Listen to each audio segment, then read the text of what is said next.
story. A young couple moved into a new neighborhood. The next morning, while they're eating breakfast, the young woman saw her neighbor hanging the clothes outside. "That clothes is not very clean," she said. "She doesn't know how to wash correctly. Perhaps she needs better laundry scoop." Her husband looked at her silently. Every time her neighbor would hang on her clothes to dry, the young woman would make the same comments. About 1 month later, the woman was surprised to see a nice clean wash on the line and said to her husband, "Look, she has learned how to wash correctly. I wonder who taught her this." Her husband said, "I got up early this morning and cleaned our windows." And so it is with life. What we see when watching others depends on the purity of the window through which we look. Why do you look at the speck that is in your brother's eye, but do not notice the log that is in your own eye? Matthew chapter 7 verse 3. Be careful of judging others.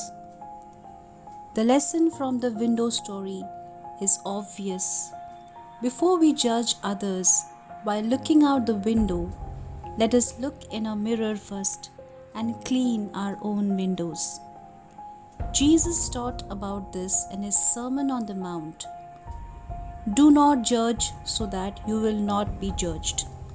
For in the way you judge, you will be judged, and by your standard of measure, it will be measured to you.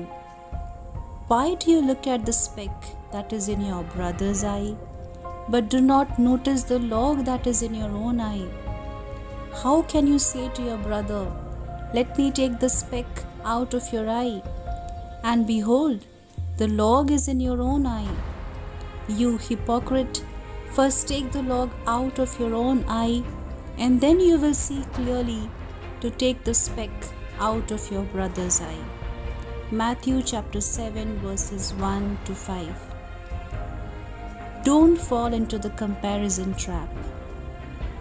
It is easy to become so preoccupied with what others are doing that we lose sight of God's leading in our own life.